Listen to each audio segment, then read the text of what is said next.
We'll go solid on it. All right, I have started the streaming. And okay. And 5, 4, 3, 2, 1. Welcome, everyone. Welcome to the Internet Archive's very first Ask Me Anything. We're here in San Francisco, and for the next 90 minutes, we invite you to be in conversation with us. We're going to be talking about open libraries, our project for MacArthur's 100 and Change competition. It's a big vision. It's a vision to bring millions of books to more people all over the world. But before we do that, let me introduce our team. I'm Wendy Hanamura. I'm the Director of Partnerships. Brewster Kahle, founder and digital librarian of the Internet Archive. Hi, I'm John Gonzalez. I'm the Director of Engineering. So where are we? I think we should start by telling you a little bit about the Internet Archive and where we are. Brewster, set the scene for us. We're in the great room of the Internet Church, and we're sitting here. It's a beautiful day in San Francisco. This is the headquarters of the Internet Archive. This is where a lot of us work, but we also have people all over the globe scanning books, digitizing materials, and putting it back into the Internet and into libraries in general. We like to think of this, folks, as our temple to knowledge, a digital library for the 21st century. But instead of books in the alcoves, we have computer servers. Jason Scott, who is going to be fielding your questions today. Jason, can you pull up your camera, show us what's behind you? Say it again. Show us what's behind you, Jason. Oh, okay.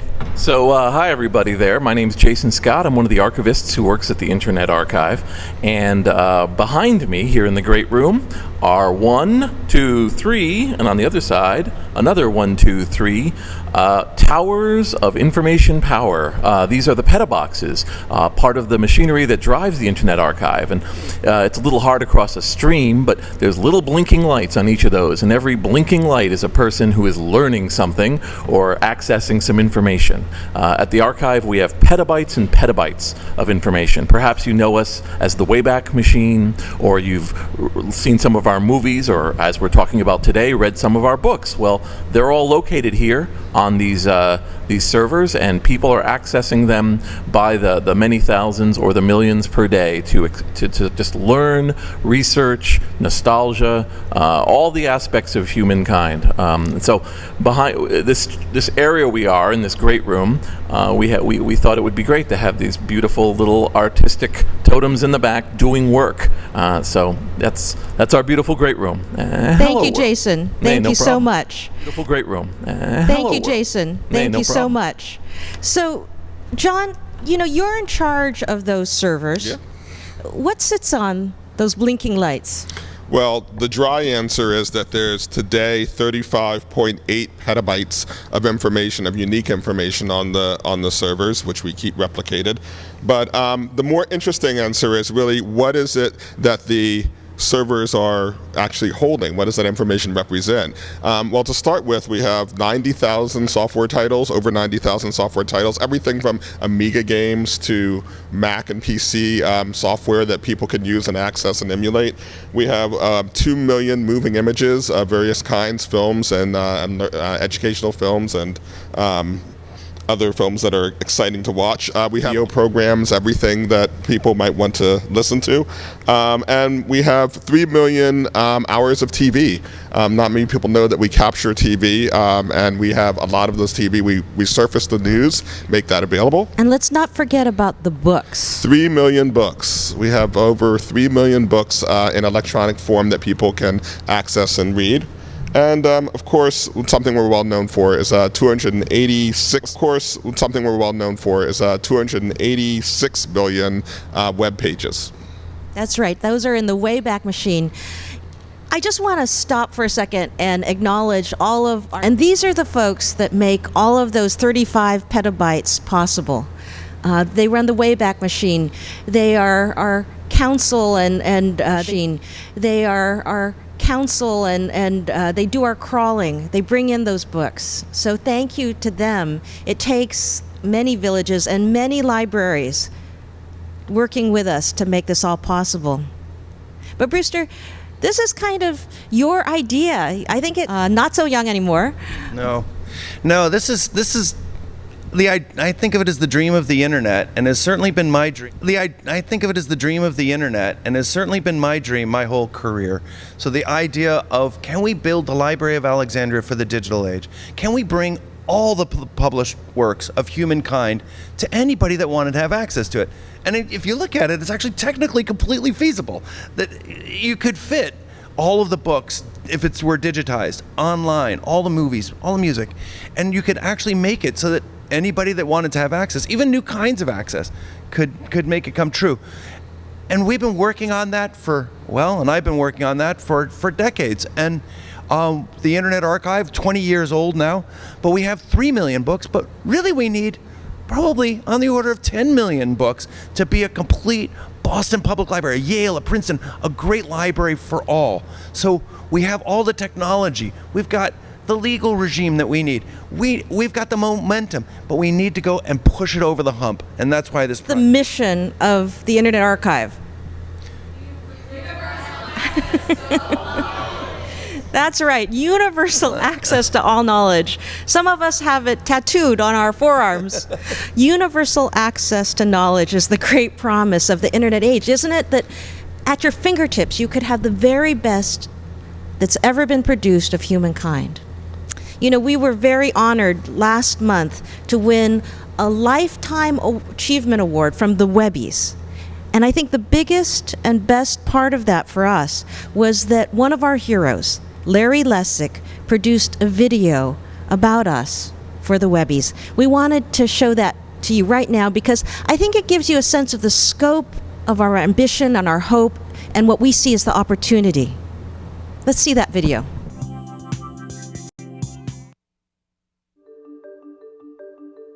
So everyone's heard the expression, if you put something online, it'll be there forever. This is often meant as a warning, but it might also be a source of comfort that all of our data, all of our photos, our emails, our journals, all of our memories, all of our awkward attempts at making websites in the 1990s, all of the news, information, and analysis that defines our time and our history will live on forever on the internet. So is that comforting thought actually true? Of course it is not. If a piece of equipment fails, or a company goes out of business, or if a government decides to retell its past or erase its references to science, all of that data could vanish. The truth as we see it could be rendered fake. As we become the society that relies on the net as our primary source for information, it is critical that we retain the ability to access digital content from the past. The Internet Archive works silently and persistently to fight to assure that this connection to our past is not lost. To date, the Internet Archive has copied and cataloged over 500 billion web pages, totaling more than 30 petabytes of data. It is building a home for universal access to all knowledge, open to everyone, everywhere, to use as they like, open to all societies of the future that care to build on our triumphs and learn from our mistakes. Creativity and innovation build on the past. The Internet Archive is the foundation, preserving that past, so that perhaps one can at least hope our children and their children can shape a future that knows our joys and learns from our many mistakes.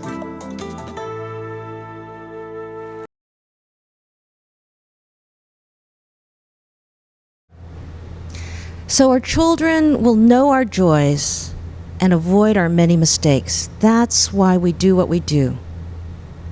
Welcome. I'm Wendy Hanamura, and we are here in San Francisco in the Internet Archive's very first Ask Me Anything. For the next 90 minutes or so, we're going to be talking about open libraries. That's our project, one of 8 semifinalists in the 100 and Change competition. So, if you're just joining us, we invite you to be in conversation with us. Put your comments, your questions, your ideas in that chat box, and we're going to be answering them and tackling them today. So, gentlemen, let's talk a little bit about this journey, the 100 and Change journey. Over a year ago, we all applied We were one of 1,900 ideas submitted to the MacArthur. We were one of 1,900 ideas submitted to the MacArthur Foundation. 800 were judged. Today, there are 8 semifinalists, and we're honored to be one of those 8 semifinalists. But what are the big problems that we think having this infusion of support? So the library system in general, and we're part of the library system, have been doing great work towards getting more and more digital materials out there. A lot of the new materials, the World Wide Web is going quite well. There are subscription services that libraries are subscribing to get some of the new books available, and they're buying what they can, but there's still an enormous part of the library missing. It's 100 years of books are not available to the generation that turn to their screens to answer questions. And frankly, that's me, my kids, most everybody I know. We've now gone and started to turn to our screen to answer questions, but there's 100 years of books that are missing. And these are some of the great works of humankind. They're the 20th century. And if we don't put the best we have to offer within reach of our children, they'll learn from whatever they can get a hold of, and we'll get the generation we deserve. I think that we can go and fulfill the dream of the internet of universal access to all knowledge, where this project is a big part of the way to get there. Now, one of the reasons we believe in access to knowledge is that knowledge is, I think we heard last night in an event that was right here, the 4th pillar of democracy. We need an informed citizenry. We need our children to know what is out there if we have hope for this world and this nation. But we all know that access to knowledge is not universal. It's not always equitable. John, tell us about that. That's absolutely true, Wendy. You know, many people are unable to either hold a book or to find a book or to read a book because they're either physically disabled or have some sort of visual impairment.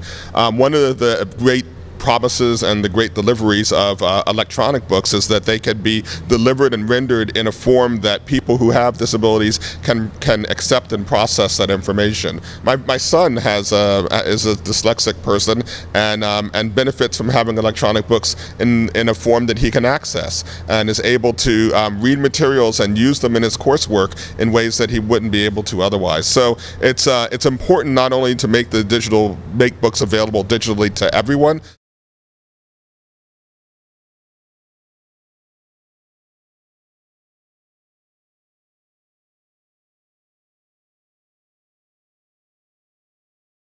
to have them. And I have a son that was homeschooled, and so he's not associated with some institution that has a library that he can get access to.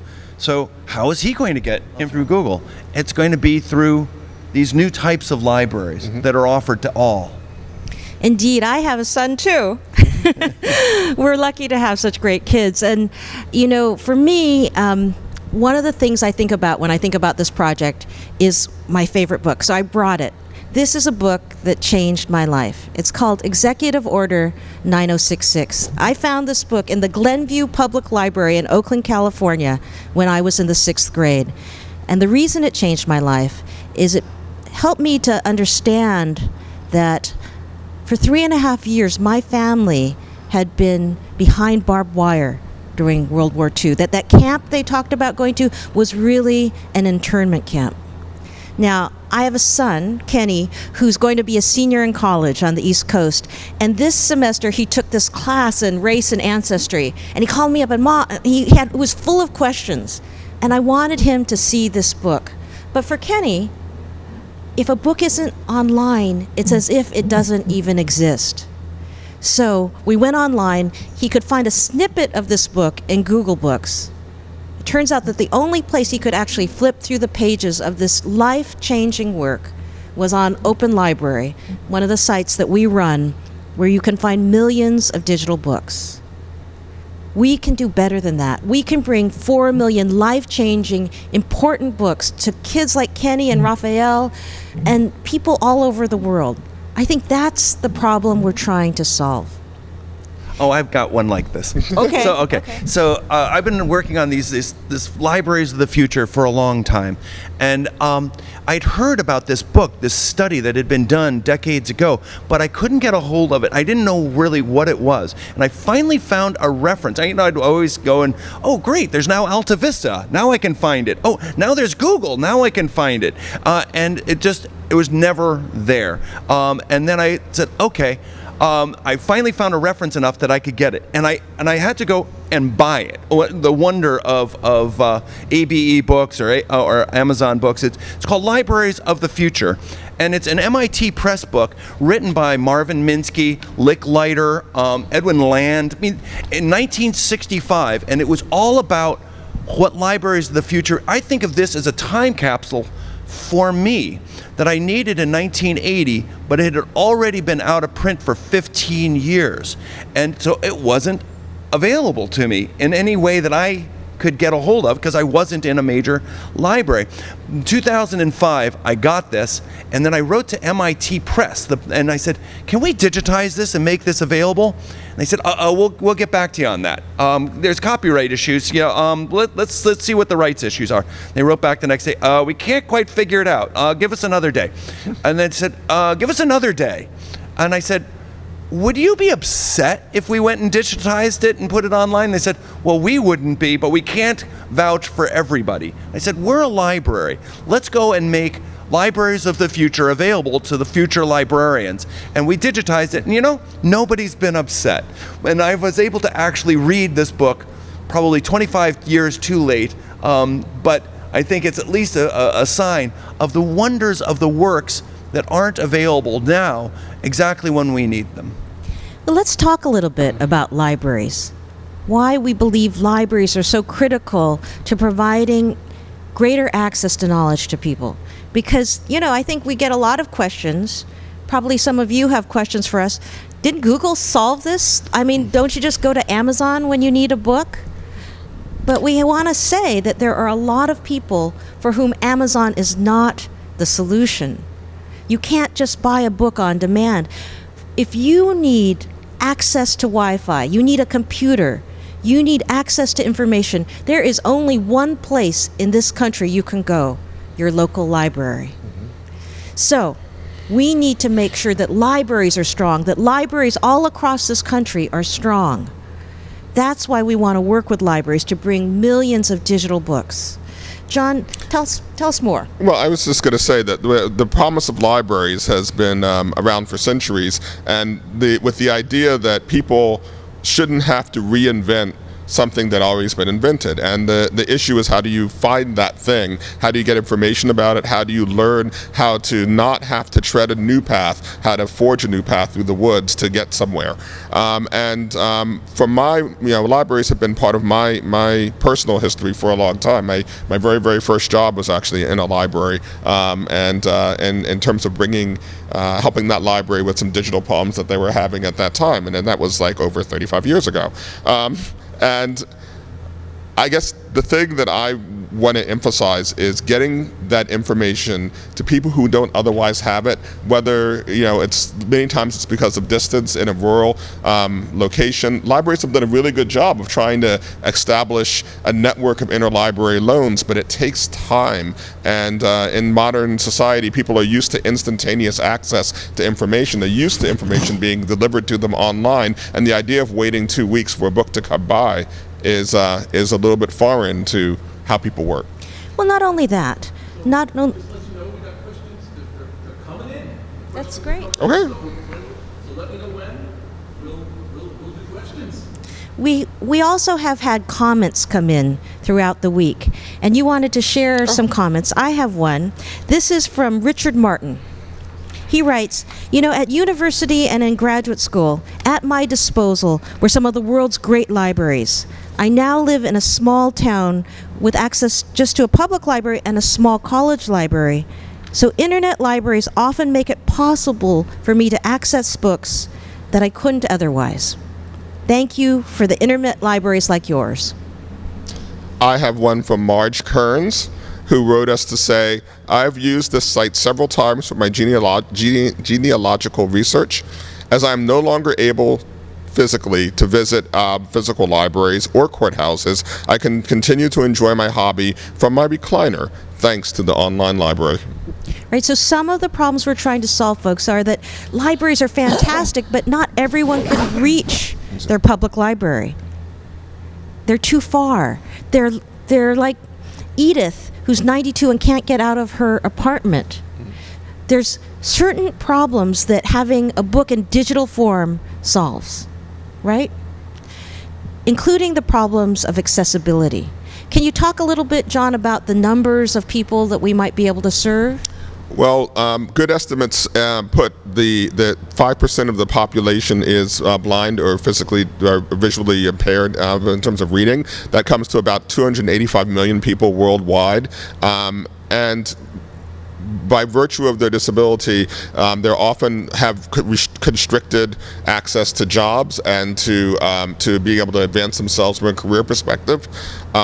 They're people who are students who are disabled are not finishing their programs, even their high school programs or their grade school programs. And then when it comes to higher education, it's a little bit harder, even in this country, because there's many facilities that support people in K through 12, and colleges, many colleges have programs to help get information to the visually impaired. But when people go on to grad school, it becomes more of a what can you do on your own, what can you do with people who are able to read books to you to get to the master's and PhD levels. So that's in our country and in many of the developing world. Right. But we also know that for 283 million blind people, that's the World Blind Union's Right. estimate, 90% of those folks live in developing countries.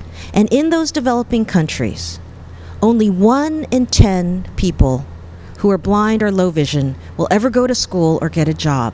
So lack of access to accessible knowledge is a real barrier to leading a prosperous life. And here's the real thing.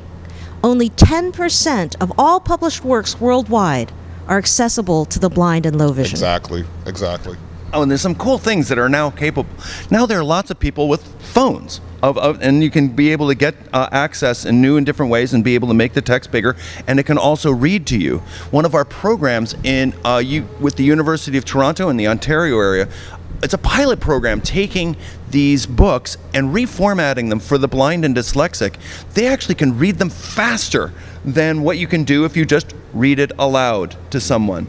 So there's new and different services that actually, in some senses, these guys are leading on what digital books can and should be. I wanted to get back to your point about the missing century of books. If our crew could bring up some graphics that we have.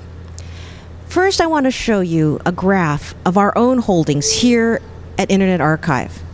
What you'll see, this is a graph you're about to see that are the books that we hold by date of publication. We're doing pretty well up until 1923. That is the date. Actually, this graph is something different. This is what is held by Amazon. This is the Amazon warehouse graph. You'll see this chasm of knowledge between 1923 and this graph. This is the graph that is our holdings. 1923, that's when things come out of the public domain. There's this chasm of knowledge to about the late 1990s. The books, that means, are not in Amazon, and they're not in the Internet Archive or our libraries. And why is that? People are trying to figure out how to make it so that these books can be made available, but respectfully. How can we go and support authors and publishers? Can we buy these books? Sometimes we can. We can buy electronic versions, but often they're not even the electronic versions are available. So we buy what we can, scan what we have to, and then we try to make these available to people digitally via lending. That this approach works, and we've been doing it now for 6 years. It's been great. But can we now take it so that all libraries can digitally lend the books that they can't buy the electronic versions of? That is the opportunity, I think, to really bring a lot more books to a much, much larger population. There's one other problem that we hope to address in this project, and that's the problem of the diversity of knowledge. if you can bring up another graphic, lots of people have done studies about this. We now know that the U.S. population is about 37% people of colors. And yet, when we look at the books in our libraries, it does not reflect that diversity. Lee and Low, a publisher, went back and looked at the children's books published from 1994 to 2015. Only about 11% of those books are about multicultural content. So 37% people of color reading 11%.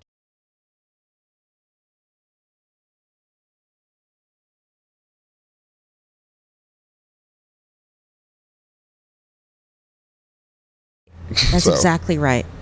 So if you're just joining us, this is the Internet Archive's Ask Me Anything. We have some great questions, but before we go to those questions, we want to show you a short video that the MacArthur Foundation helped us to produce about this project. We think it will kind of sum up what we're trying to do. So let's take a look at a video of our project that we're calling Open Libraries from MacArthur's 100 and Change. You know, we live in a digital age, and if a book isn't online, it's as if it doesn't even exist.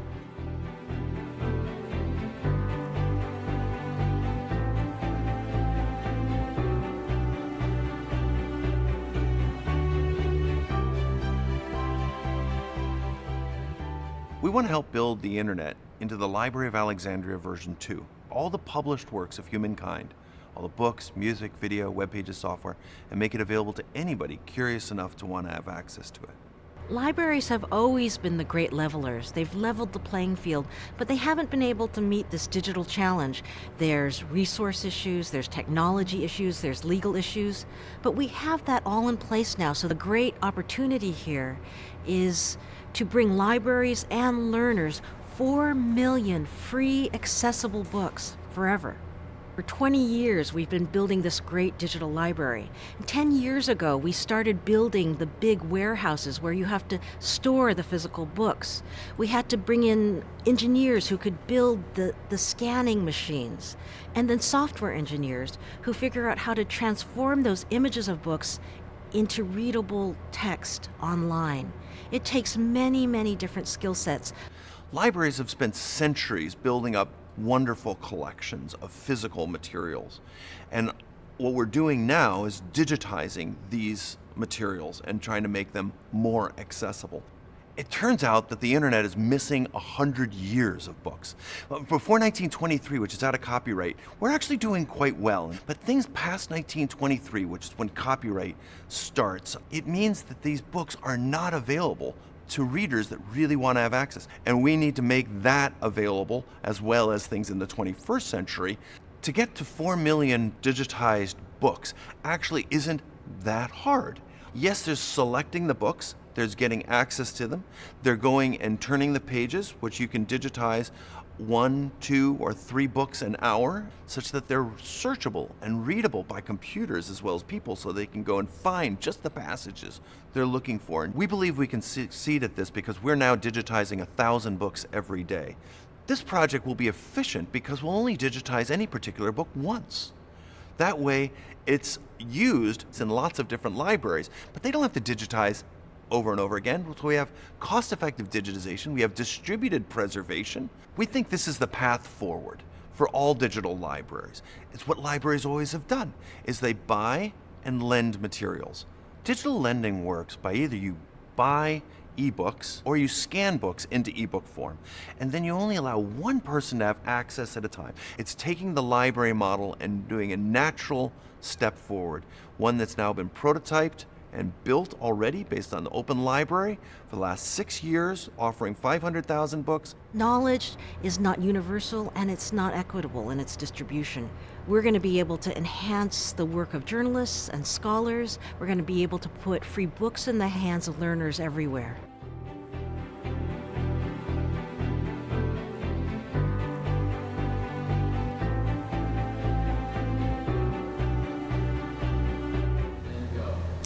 Welcome.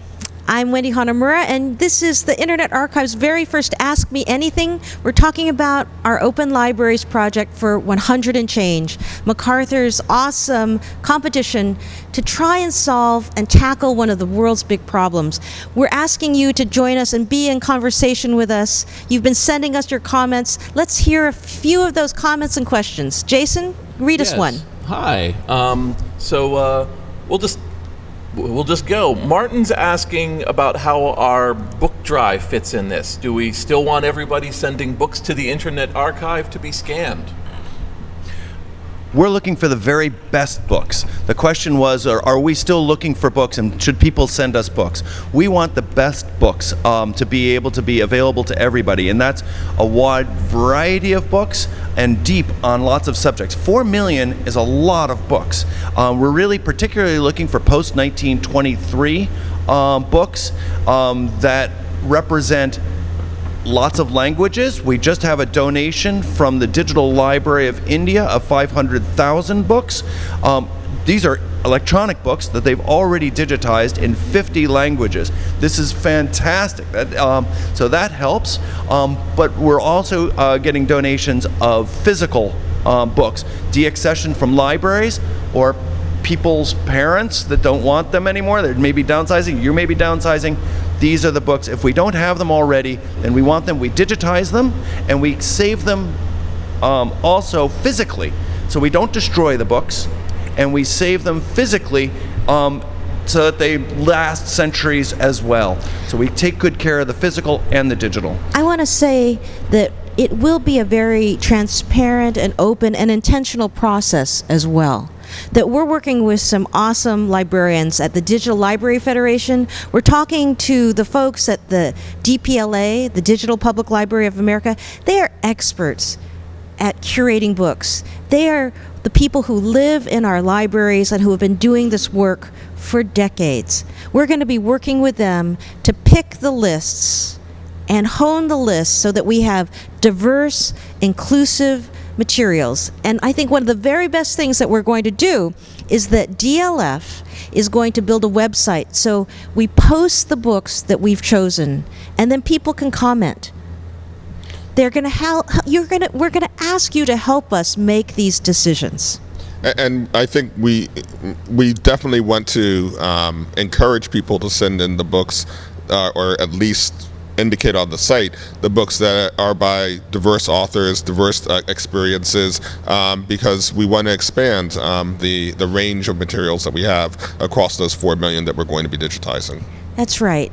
It's going to be a process where we're going to need everyone's help. We're also working with the ALA, the American Library Association's Office of Intellectual Freedom. They have a great program called Our Voices Chicago, in which they're working with Chicago authors and Chicago publishers to bring multicultural literature into our libraries, make it available for purchase. We told them, anything you have, we will buy.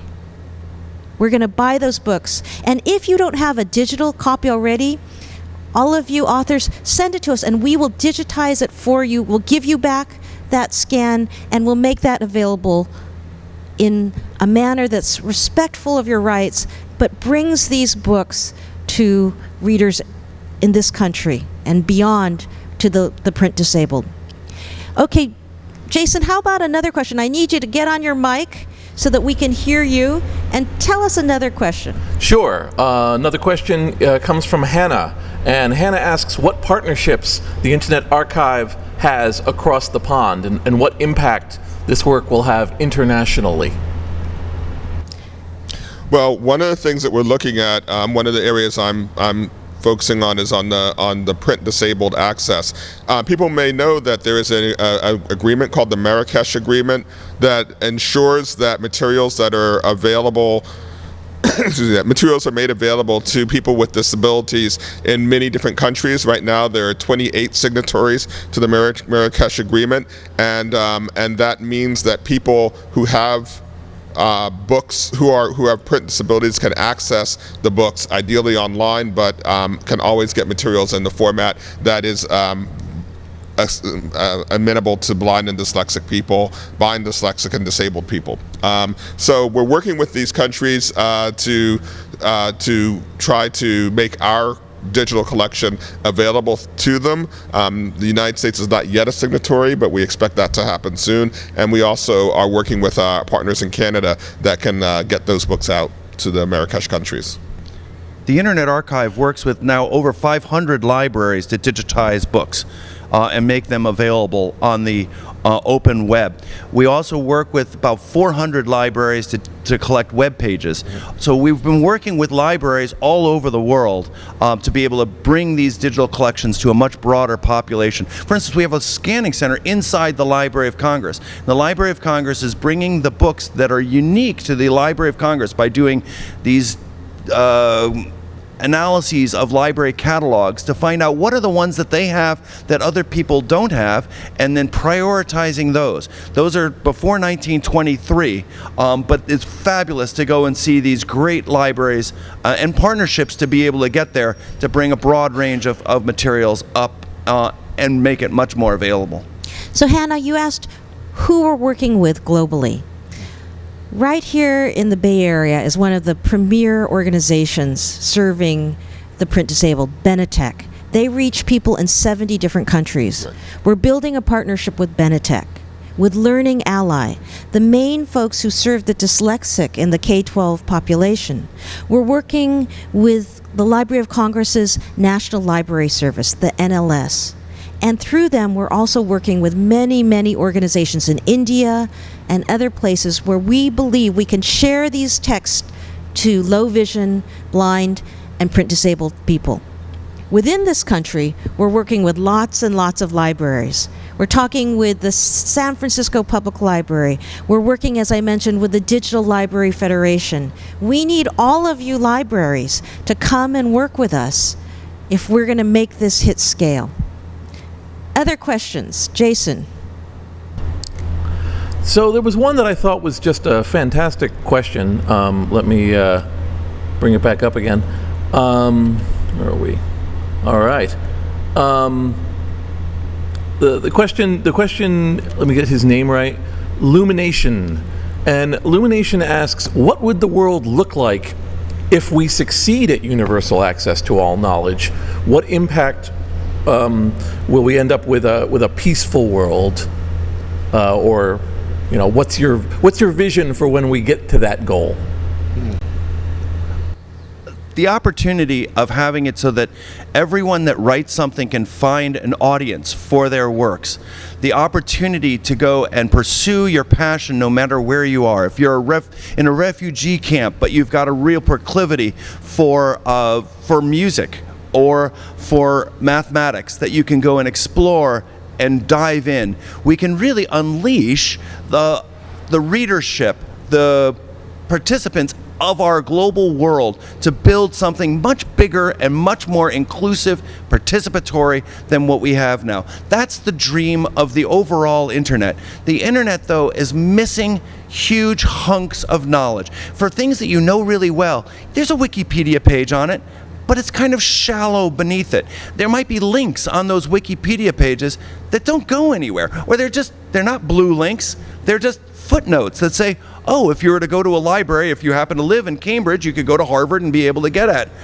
But if you don't, I'm sorry, you're probably out of luck. Why don't we make all of those footnotes turn blue? What if we had a PDF reader that looked for citations to any book or journal literature, anything, and be able to turn those blue into hypertext links? Or make it so that journalists could go and find out the history of healthcare within the United States and around the world based on these reliable works that have been put out over the decades. What if we made it so that all of this materials was at people's fingertips, but also encourage people to productively author new books, new works, found business models for them to be supported by libraries and others? This is the world that we'd really like to be in. What about when all of these millions of books are data that can be used in machine learning?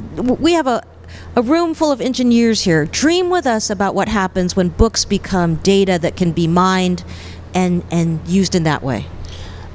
the opportunities are huge in that arena. It's important to recognize that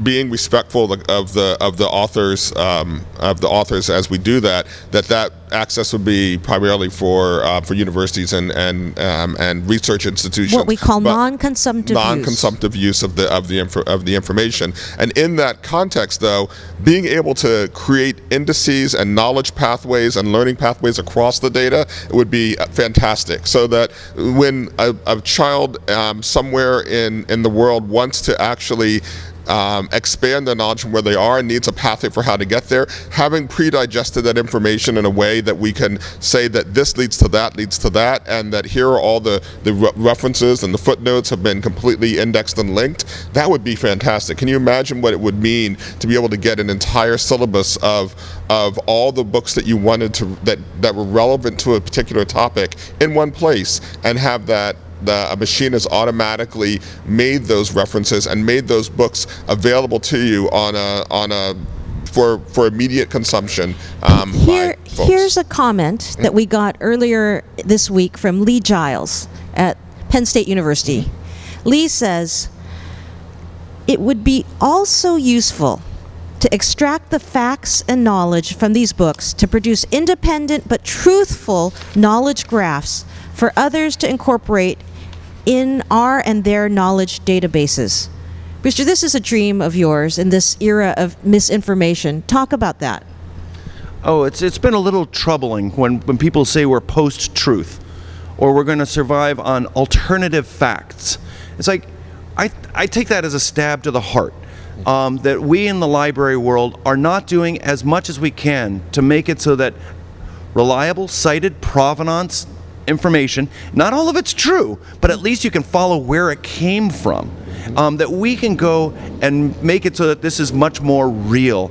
I went to school at MIT at the Artificial Intelligence Lab, and I thought that we were data starved. We didn't have the information we needed to be able to make the really great leap of what computers could do by working with people. We needed the information in these resources. So I set my career out to just solve that problem. Could we go and do that? And the answer is absolutely. And I think Google, the search engine, which I find just magic. I can just type a few words and find, that's great. What should we do next and next and next? Can we have a new and different kind of Google come out every month? We can't if it takes a huge corporation to bring these collections together. But what if we made it so that any graduate student with a new idea could go and use these to build new and different services? That's the promise of a great digital library. Great. How about another question, Jason? Do you have one queued up for us? Hey there again. So, I do have in fact two questions. One of them is from Vincent, who wants to know that if we cut a sandwich in half, do we end up with one sandwich in half or two sandwiches? And I want to first tell him unequivocally you end up with two sandwiches because you can share, and we're about sharing here. So by turning one sandwich into two, you've actually increased the number of people doing sandwiches. Now what that should tell you is the field is wide open for your questions.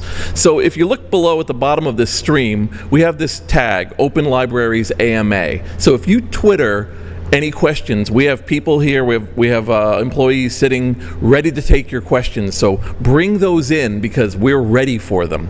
But we'll step forward to one of Hannah's questions, which was asking a little bit more about the phrase best books and saying, are these best books for us now, or are they the best books for people in the future? That is a very good question. Who is best? How do we quantify best? And how do we make things more diverse?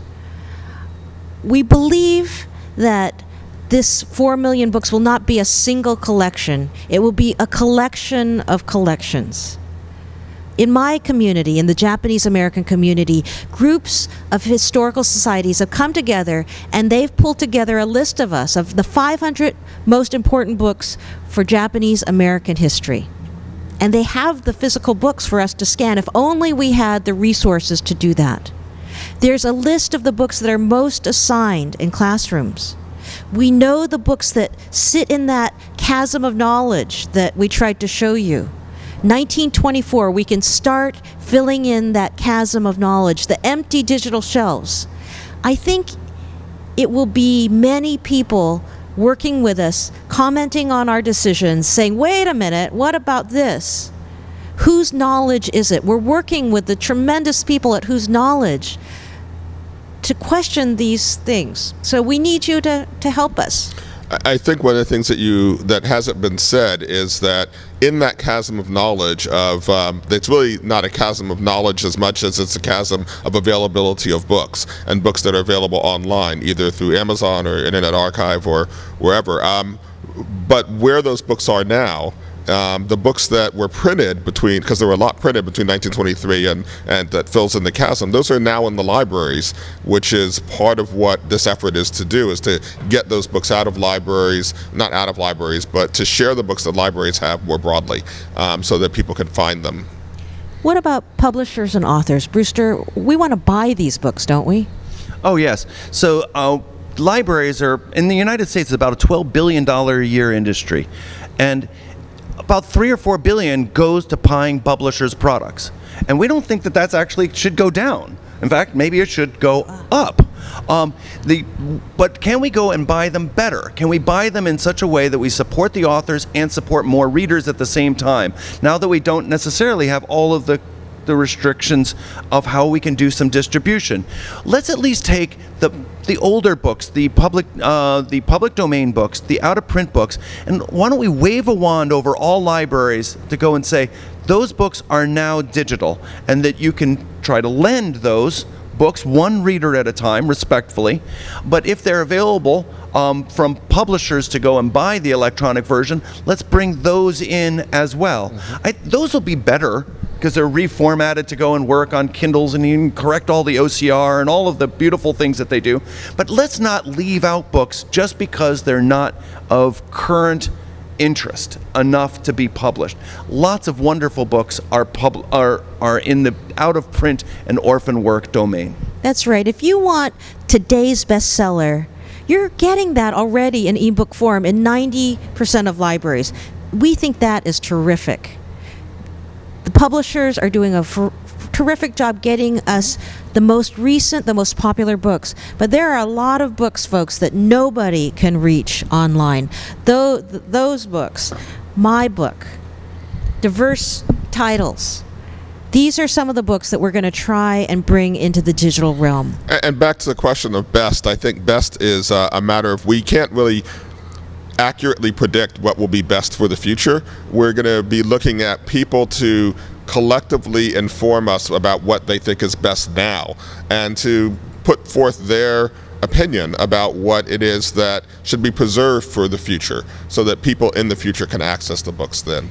Now, many people ask us, hey, didn't Google already do this? Why do you need to do this? What's different about you and Google? Oh, Google has done a great thing. They really actually just energized this whole field, and they've, as best we can tell, have digitized 25 million books. This is a lot. So the Internet Archive so far has done about 2.5 to 3 million books. This project would be another 4 million books. So you say, so why do it again? Well, Google did it for a different reason. They did it to go and index it and bring it into their search engine. And where there's only snippets available from Google, we want people to be able to check out whole books, to be able to see the whole thing. So we have a very different point of view. As opposed to a search engine point of view, we have a let's enable all libraries to do what we've always done by going and digitize and lend books. So hats off to Google, but this is a different kind of project, and we're starting to work more and more with Google in these different projects to go and to do some of the data mining and those sorts of fun and interesting things that can be done as these materials come online. I think another key point that differentiates us and all libraries from Google and Facebook is reader privacy. We are never going to reveal what you read. We're not going to sell your information. We're not going to use the fact that you like this book on Einstein to sell you something about Einstein. John, tell our viewers, our community, what we do around reader privacy.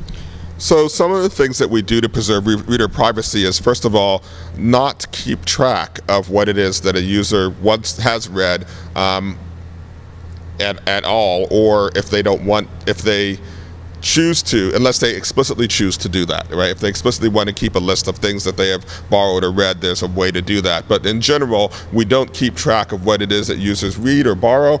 We make sure that we don't retain a lot of information about who comes to our sites to see what, to visit any of our collections, books, or anything else. And we make sure that we keep the minimum information just to provide to make a differentiation between disability or not, because that determines what access people have to collections. But beyond that, we want it to be a public library. Now you think, no one's ever going to ask about what I read, but that's not really the case. Twice in our history at the Internet Archive, the NSA has come calling. And Brewster, talk about that. So it wasn't the NSA, it was the FBI in this case, gave us a national security letter. And actually there are sort of demands for information from the Internet Archive all the time, from the Wayback Machine and the like. And in general, almost everything the Internet Archive has is publicly available. But they wanted information about some of the patrons of the Internet Archive, and we pushed back. Unfortunately, the only way you can push back against a national security letter is to sue the United States government. So we sued the United States government with the help of the ACLU and the Electronic Frontier Foundation, and we've won.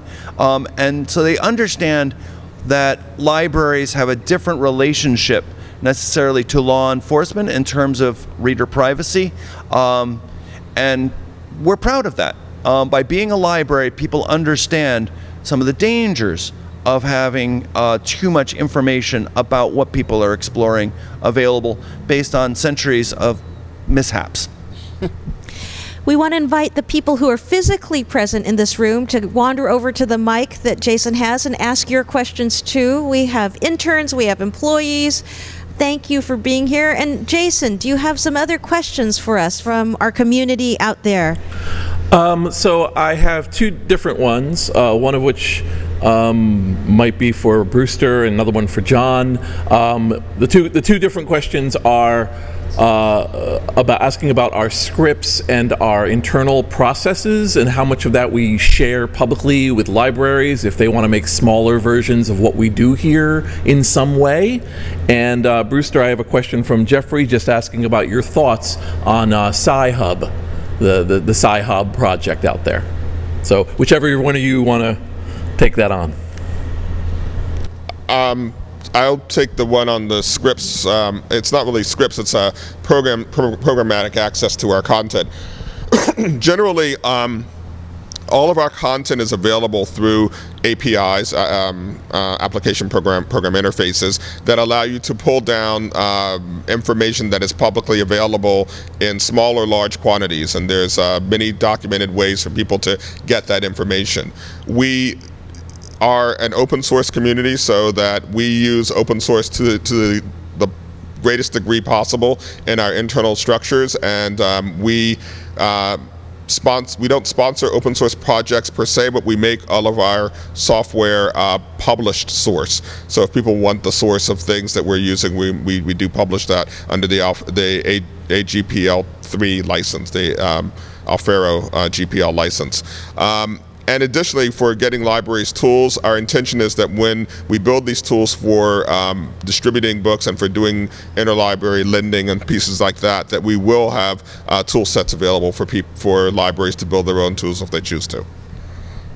On Sci-Hub, I think it's showing that there's a failure in the market right now, that people are looking for aggregated collections of journal literature that are easy to access, and they're not getting it through the marketplace. When this happened in the music area with Napster, there was struggles for quite a while, but at this point, you can actually go to Amazon.com, download an MP3, buy an MP3, and not have digital rights management chasing you around all the time around your music.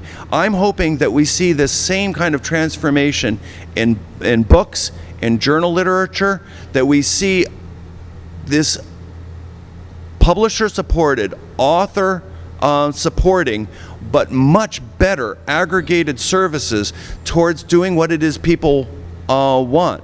So I'd say a lot of people are getting what they want out of these services, and it's now time for those in the publishing domain to see what to do. We in the libraries can also see much better what it is people are looking for. I think the Sci-Hub question is a good one, because we are so different from Sci-Hub in that, yes, we provide access to millions of books, we will through this, but not open, complete access. If a library has a physical book, a physical journal article, and they keep that locked up or on a shelf, we can provide temporary access to a physical copy of that same work. Now, there's not 2 copies, there's not 10 copies of that work out there. There is the same 1 copy. We're trying to come up with rubrics in which we can respect the rights of authors and publishers and work in a way that libraries always have. Now, if you go to Open Library and want to check out a book and someone else has it, you have to go on a waiting list. If you have it checked out, 2 weeks later, it disappears from your queue. It's checked back in. That's how this works. We're using the same kind of rules that have allowed libraries, authors, and publishers to coexist and thrive together for the last century. I think we all want the same thing.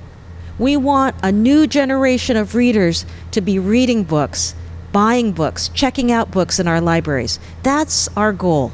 And we hope all of you will join us in that goal. One thing I wanted to read is that the Internet Archive, this is from somebody in India, Guna Thilargara. Internet Archive is the only gateway for people like me who are starved for proper library access to scientific books. Thank you. And may you get the desired level of funding to keep this going. Thank you for that comment. More questions? Okay, we're gonna have a question from one of our wonderful coworkers. Come on over. This is Mark Graham, who's I guess what would you charge of the Wayback Machine leader? How would you put yourself? Sure, team Wayback. We're backing up the web, 1 billion URLs a week and counting. So I understand that once a book is digitized, you take it from a physical format into a digital format. That really unlocks a lot of other possibilities, right? In terms of format shifting, you can shift it into audio. You can read it and shift it into other languages. We sometimes talk about this as like non-consumptive applications of the process of digitizing books. Brewster, you mentioned the idea of basically citing snippets from books in Wikipedia and other sources. And to me, this is really one of the more exciting aspects of this whole project. I just wonder if you could elaborate on that a little bit more. Sure. Certainly there are things that we can do that are really straightforward, even with modern books. The blind and dyslexic, no problem. Non-consumptive use, so you can let the robots read. Let's go and do the fact analysis, link structures. Let's go and find, how reliable are those old encyclopedias? We can do some of those types of things. We can marry this with television and radio and magazines, and you can do all sorts of things in the non-consumptive area. This digitize and lend is another that is important. Also, let's make all the citations, say in Wikipedia, journal literature, available in some way or another. Can we bring, within a respectful regime of trying to make sure that there's publishers and authors that are still incentivized to go and continue to create great works, can we go and make these works enduringly available to a population that are now using them on screens? That's the opportunity.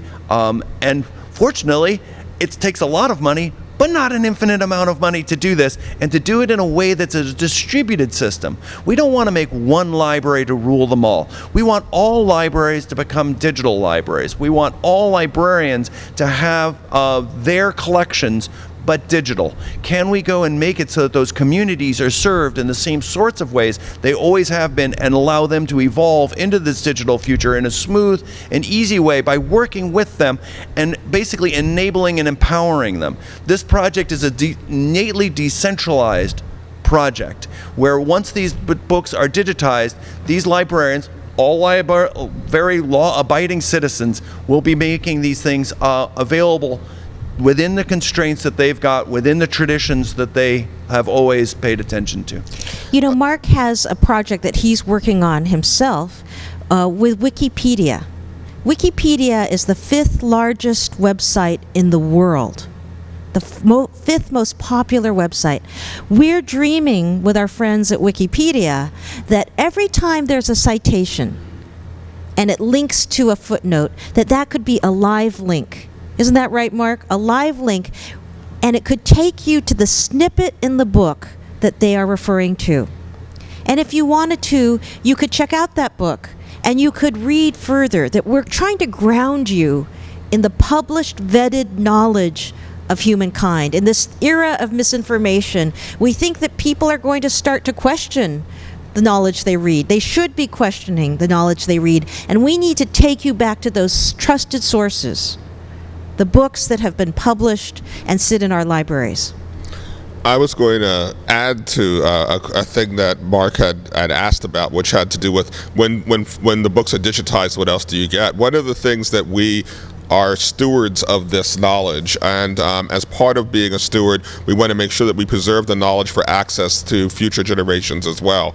One of the things we do when we digitize a book is essentially do our best to future-proof it for access, so that, you know, once upon a time, the thing that was way people wanted to read books was with PDFs. You know, read electronic books was in PDFs or in Daisies or in Deja Vu, and that's evolving into being EPUB as being the kind of the standard way that books are now published. And so one of the things that we put a lot of attention on is that as we store the books, to make sure that we are able to deliver those books in a format that is modern. And as we do that, those formats get better. So for instance, in EPUB, we're putting energy into trying to extract the structural information of the book, the headers, the footers, the page numbers, so that they're more available for blind and dyslexic people, for the readers that know how to navigate that, the reader software that knows how to navigate that, as well as for some of the audio conversions that people may need to support them.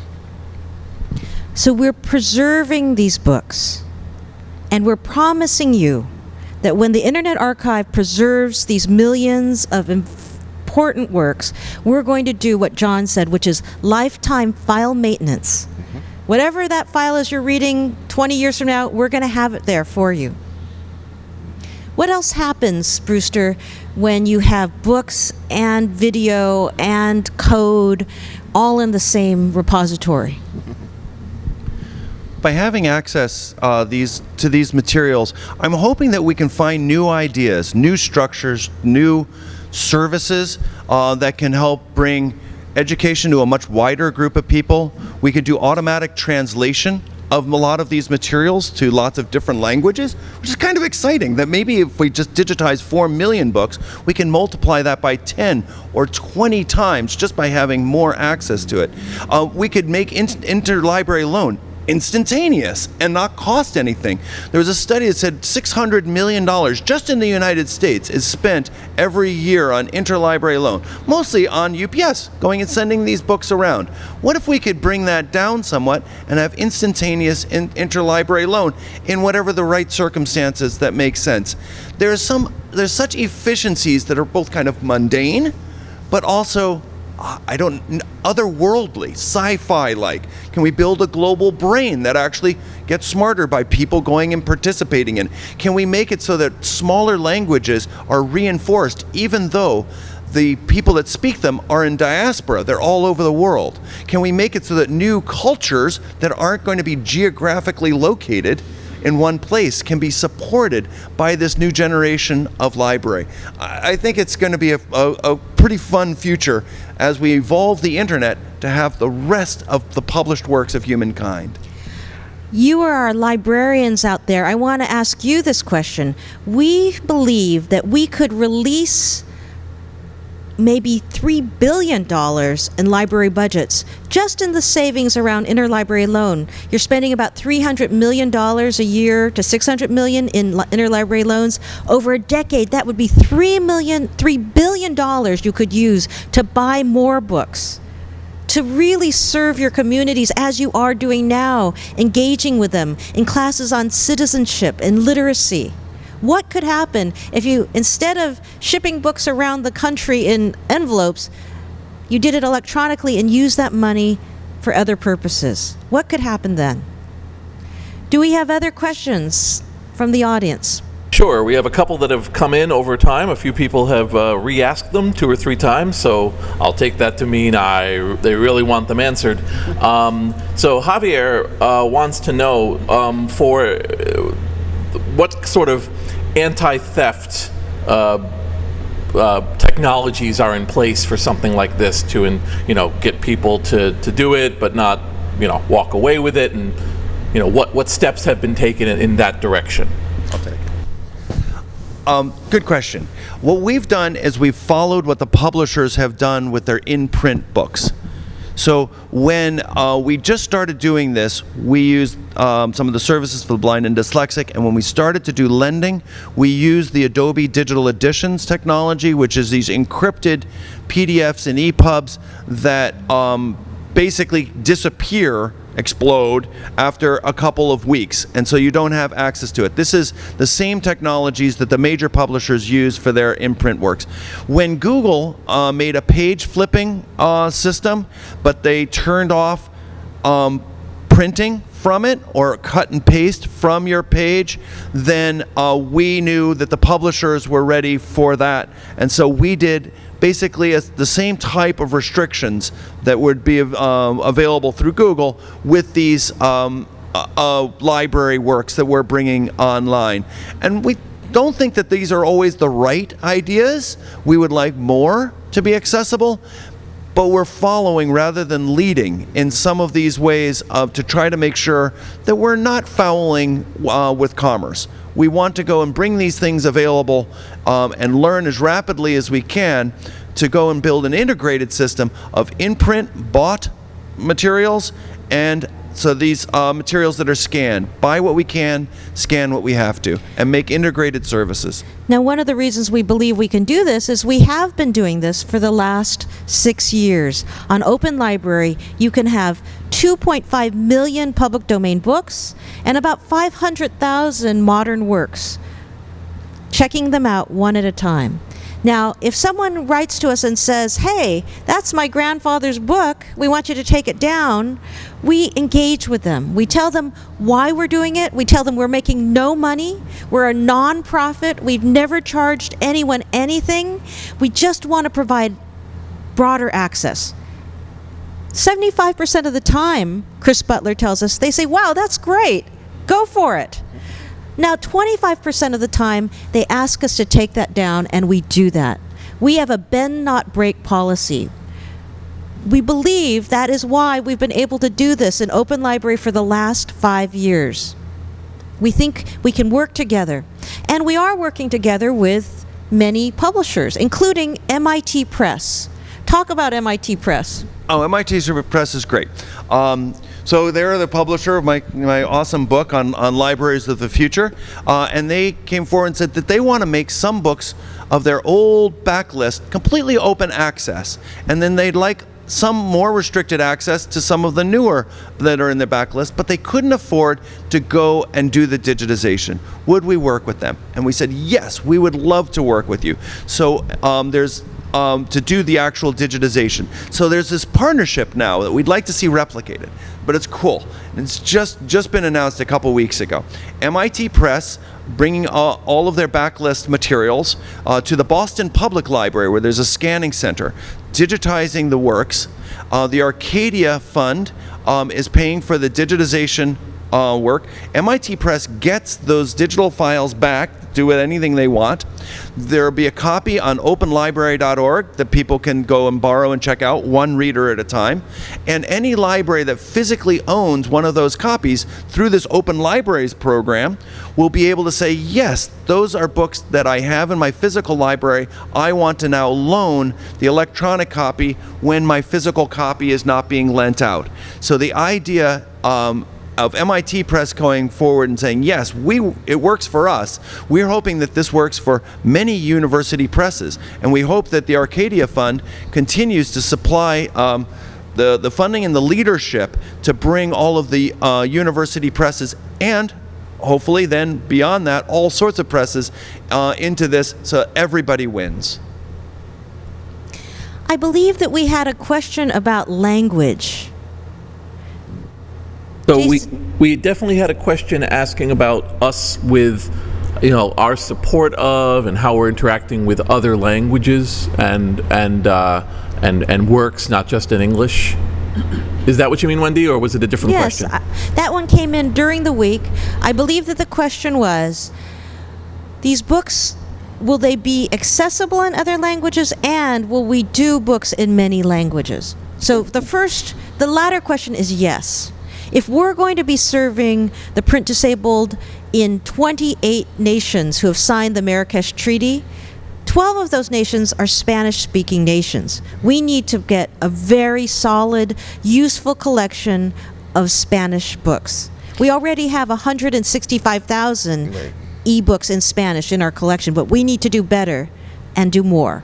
I was also going to say that part of our technology for bringing books digital includes doing the OCR, and our OCR is already capable of handling 100 and some languages worldwide. So most languages that are spoken, at least in that 135, 150 languages ish, are already digitized, and when they're digitized, the digital version of that language is also made available.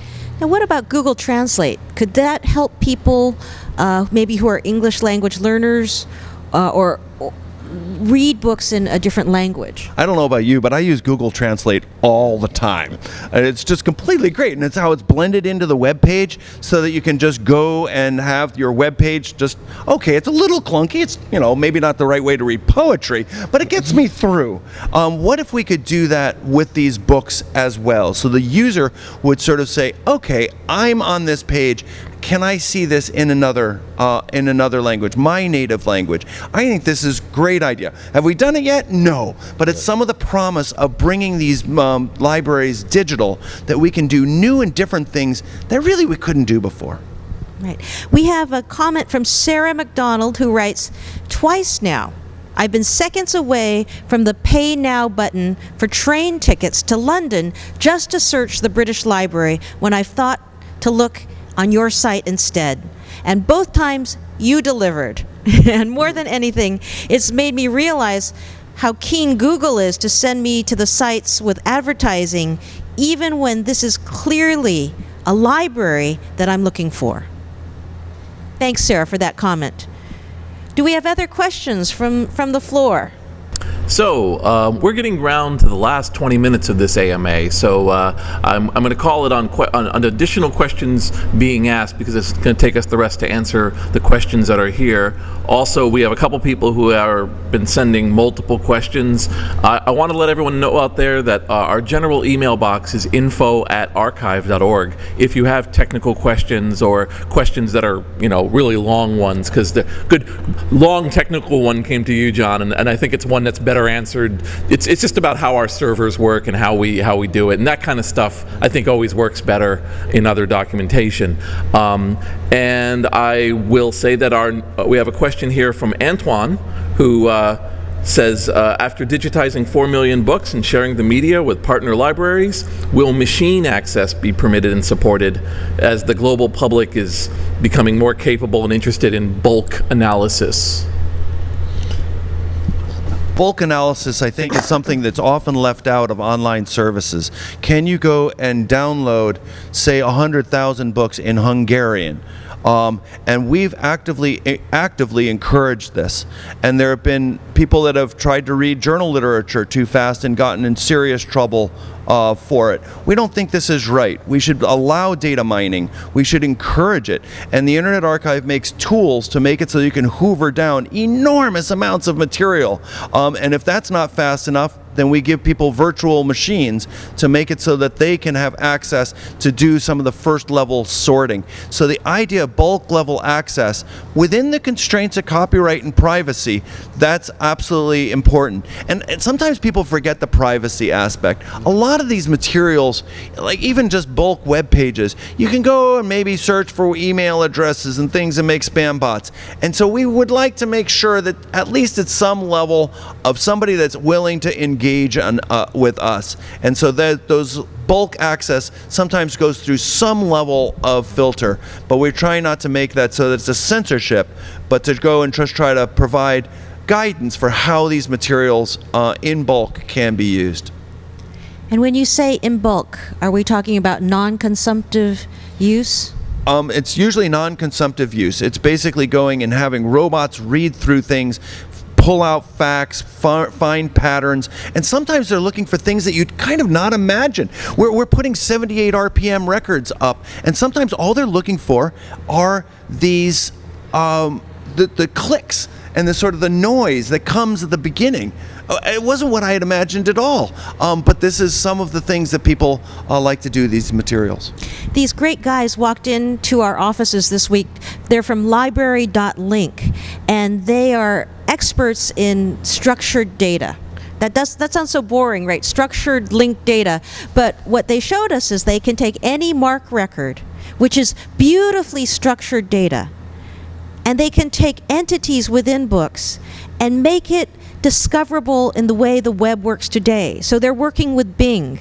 So they showed us that when you have your data in this structured way, if you type in, I'm searching for information about Einstein, up can pop the books about Einstein that are checked, that are available in their closest library to them based on their IP address. It's remarkable. You already see this kind of linked data around restaurants. You put in good restaurant near me and it shows you the menu, it shows you all those things. But we have even better data in libraries. That's what's possible when we digitize books and records and metadata. It's going to rock your lives. I guarantee you that. We have a comment from Sharon Gorsuch. She says, I have kids who need to know historical events and information for school projects, and the internet is their library source. Thank you for that comment. The internet is their library. Well, let's make that internet be the full library. Let's go and make it so that the tools to branch out so that all of the works that are in our libraries that we've spent collectively billions of dollars on, let's make sure those are as available as possible within the library methods, the libraries themselves. So if you're just joining us, we are coming to the tail end of a 90-minute conversation with you, our community, about open libraries, a bold vision, a big vision to bring millions of digital books to people who need them, people who right now cannot access them. That includes the print disabled, people who can't reach libraries, students like Sharon's, who consider the internet their library. We can bring them a diverse, inclusive group of books. That's what this is about. And I want to end this conversation, we have just about 10 minutes left, talking about the people. We talked a lot about technology, we talked a lot about books and libraries, but it really gets down to people, doesn't it? Talk to us, folks, about the people who might benefit if all of this knowledge was more democratically accessible. From my perspective, I'm intensely focused on my children and how they will benefit and I see how they use knowledge. I see how they access information, and it is largely through their devices. And I want to make sure that they have available at their fingertips with the same amount of access information that is well vetted and has a history of provenance, and that they can know that if it's opinion, they need to know it's opinion. If it's facts, they can tell it's facts. So for me, getting these books online is essential to having the foundation for being able to have free and open thought and being able to invent the future. So for me, it's not, and I see my children as representative of entire populations of people, not all of whom have access to the same degree of resources that we have in this country, or that my children have access to. I'm passionate about that. We can finally democratize our libraries in a way that we've never been able to before. We believe in libraries. We've built libraries. Every town in America and every city in the world has a library. Can we go and take the treasures that are in those and make them much more broadly available? If we can help make that happen by this technological wonder, which is the internet and some of these digital technologies, I think we've done something really terrific. But it's going to require pulling together, making it work not only for the libraries, but all of our patrons, and expanding who it is we think that we can serve by going and having these new services available for all. For me, I think of someone we all love in this room. Her name is Eileen Alfaro. She's about to enter middle school. She won the presidential citation from her school because she's one of the rising stars in her San Francisco public school. She had perfect attendance and she loves to read. Now, a couple of summers ago, I ran a summer reading program here at the archive for the kids of the archive, but especially for Eileen. I wanted to try and broaden her exposure to great books. And Eileen told me recently her favorite book is Esperanza Rising. It's a book about a young Latina who overcomes prejudice during the early California gold rush days. Esperanza Rising by Pan Munoz Ryan is a great book. She said, I like to go to the library and I'm looking for books like Esperanza Rising, but I don't always find books about Latinas like me. So I also like comic books, she said. And so I read a lot of comic books, and those are great too. We like graphic novels, but let's get more Esperanza Risings in our libraries so that when she goes in there, she can find stories that reflect her story. That's one of the great promises that we can do with this project. Talk a little bit about Josh Millet, if you will. So Josh Millet is one of our advisors, and he's became blind at an early age and lives with his blindness very well. He's a PhD. He lives in Berkeley and has access to a lot of information in a lot of different formats. He's been very helpful in terms of helping us better understand what gets in the way of his getting information, and part of it is the format that things are in, where he's when he was going through his PhD program, he ended up having people read to him. The university paid for it because it's a great university at Berkeley, but he still had to make the time to have somebody come and actually read him the materials and describe to him the pictures that are in the materials, so that he could actually do this research, which is critically important. He's now working on some projects for accessibility of films for the blind and for visually impaired folks. So Josh has been a fantastic story of how having works available in a digital form is helpful and can help people who can't see complete their education. Some of the challenges he pointed out is that many of the materials have to be at a level of quality that allows them to be navigated by the blind and dyslexic, both in terms of the quality of the digitization and in terms of the quality of the structure of information, so that you can find chapter 8, page, paragraph 2, without having to go through the preceding 7 chapters. So one of the things that we promise to do is to make that structural metadata, the navigation in books, better. Right. For millions and millions of books. So that if you are Josh and you're going through these critical texts, you're going to be able to find what you need because the index is online. Right. talk to us a little bit about Raphael. That's your son. 16 So years old. Raphael is one of my two children, and he's a highly intelligent young man who is entering his junior year of high school. And he reads slowly. He's a dyslexic learner, and proudly embraces that he is dyslexic, because there's certain advantages that are conferred with dyslexia in addition to some challenges. And one of the things that he really benefits from is having books available to him in electronic format, because if he's reading books for coursework, it takes him longer. And being able to take the book with him when he's going on a trip or waiting for a transportation is something that he really cherishes and uses. And these books aren't just textbooks; they're often literature that's been assigned in his English or his history classes that he's trying to read. He's actually doing a program for called Pioneer Research, where he's actually doing college work and writing a paper on neuropsychology. In doing that, having electronic books is essential, not only so he can take them with him, but so he can translate those books or convert those books into the dyslexic font, which allows for better tracking in reading and speeding up the speed with which he can read things.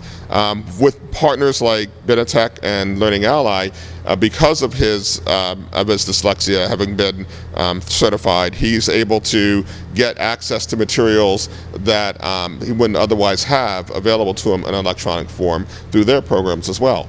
And all of this means that he's able to do well in life and have lots of choices available to him they wouldn't otherwise have.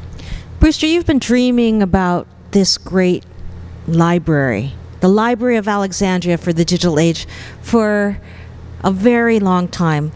Imagine we're 6 years from now, and we have now digitized the equivalent of a great public library, and it's available to everyone in this country and to print disabled all around the world.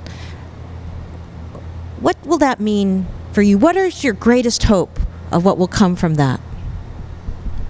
I'm hoping that many of the advantages that I had growing up would be available to all. That no matter where you are, what language you speak, wherever you want to be, whatever you want to study, that these materials are available to you to learn and grow from. And what's happened in the last 30 years since sort of the original of that kind of dream is these computers have become such an important part of our life. So we can start to ask computers questions. I talk to my computer all the time. It's completely wild. It feels like I'm living in Star Trek. So why don't we make it so that these computers know as much good material as possible, so that even if it's not going to be turning pages even virtually on a screen, new and different ways come out of it.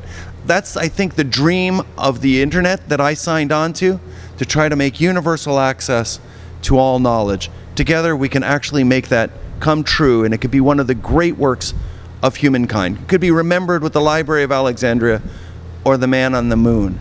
We can do something that transformational that it'll be remembered positively for centuries. I want to close not with some words, but with some pictures. And I'm hoping that Jason and our crew can just bring up some pictures. And I understand that when the pictures are up, you can't hear me. So let's look at a few of the people, the actual people who will benefit. Can you do that, Jason?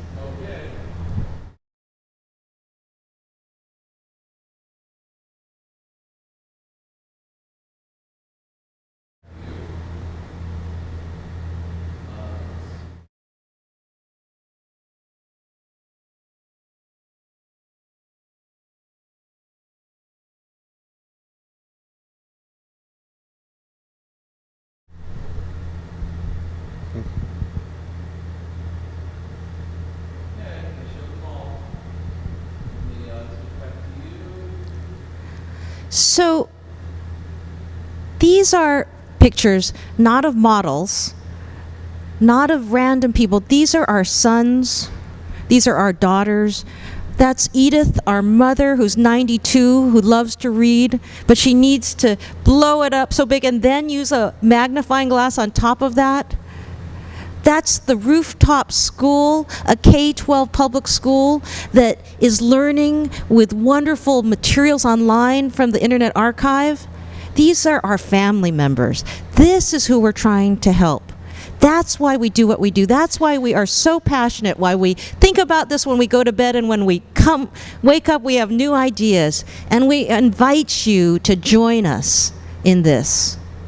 Thank you so much for spending this last 90 minutes with us, dreaming big. That's our 100 and Change challenge, open libraries, bringing more knowledge to more people all over the world. We're going to post this, and we hope you'll continue to dialogue with us in the YouTube live chat, in other chat rooms. And I just want to thank everybody who made this possible. You know, it was a little clunky. We could have hired a crew for about $25,000, but we said, you know what? Let's digitize 2,500 books instead. So we did this all on our own. You know, these are our cameras, these are our staff, Chris, Kyrie is on camera, Caitlin, Laurel, Jason. They were all here till midnight, folks, working on this, because they were working till 9 o'clock, bringing, what, 500,000 books from the Digital Library of India announcement online. That's a typical day at the Internet Archive. 500,000 digital books in 50 languages from India, till midnight putting this together. We are passionate, and we ask you to support us, join us, give us your ideas, your hopes. That's it for our first Internet Archive Ask Me Anything. I'm Wendy Hanamura, Brewster Kahle, John Gonzalez. Thank you so much. More to come. Thank you. Thank you. You know, we live in a digital age, and if a book isn't online, it's as if it doesn't even exist.